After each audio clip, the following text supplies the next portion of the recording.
మహాగణాధిపతయే నమః. ఓం గురుభ్యో నమః. ఓం శ్రీమాత్రే నమః. పరమేశ్వర స్వరూపమైనటువంటి జ్యోతిష, వాస్తు మరియు ఇతర అనేకమైనటువంటి శాస్త్రములను మనకు అందించినటువంటి మహర్షులకి నమస్కారం. హయగ్రీవ హయగ్రీవ హయగ్రీవేతి యో వదేత్ తస్య నిస్సరతే వాణి జహ్నుకన్యా ప్రవాహవత్. అరుణాం కరుణాతరంగితాక్షీం ధృతపాశాంకుశపుష్పబాణచాపాం అనిమాదిభిరావృతాం మయూకైః అహమిత్యేవ విభావయే భవానీం. శ్రీమాత్రే నమః.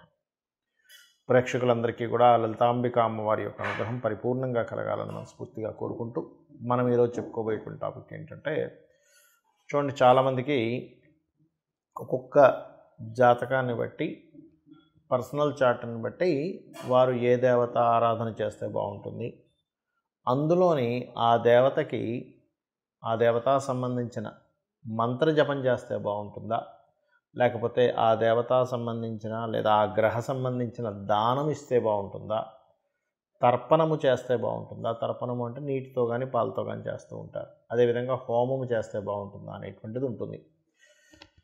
అది ఎందుకు తీసుకుంటారు అంటే, వీళ్ళ యొక్క పూర్వజన్మ కర్మ ఒక్కొక్క జాతకానికి స్పెసిఫిక్గా ఒక్కొక్క మార్గం ద్వారా అది నల్లిఫై అవ్వడం జరుగుతూ ఉంటుంది.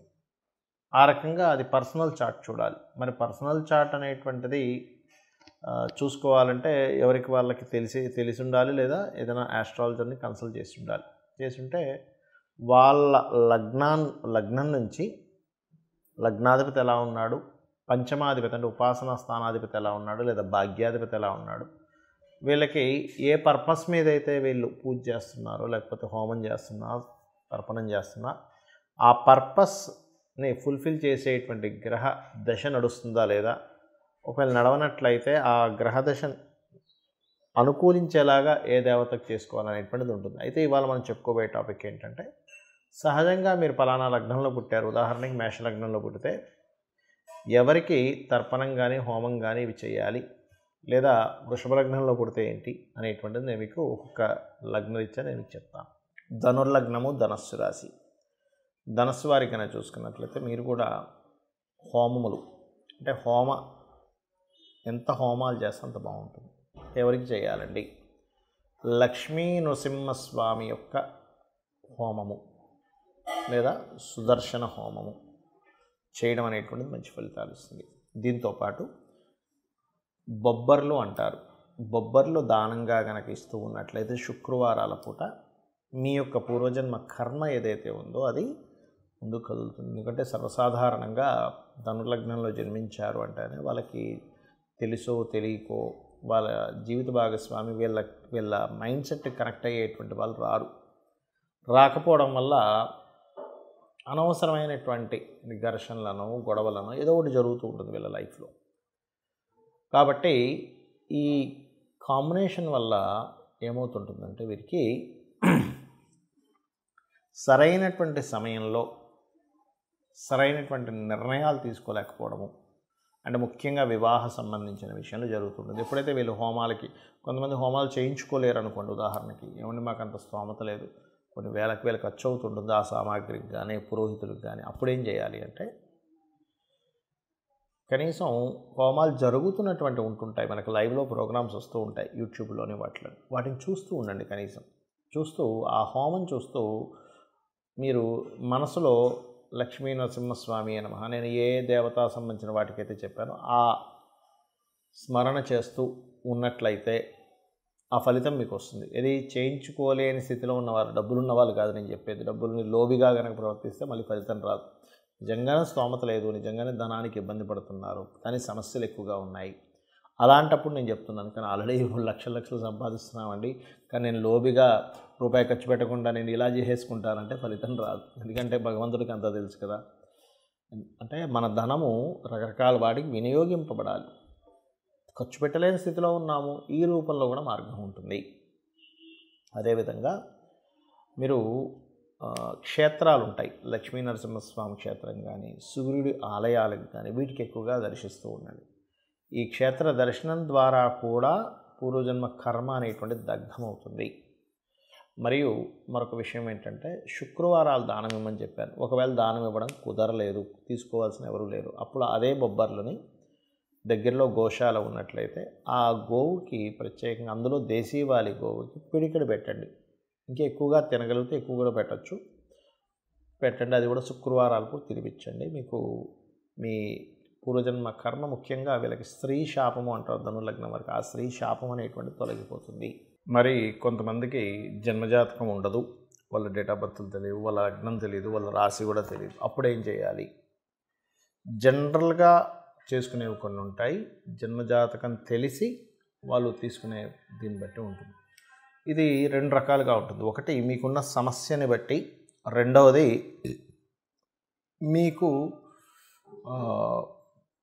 సమస్య కాకుండా జనరల్గా చేసుకునేటువంటి పద్ధతి.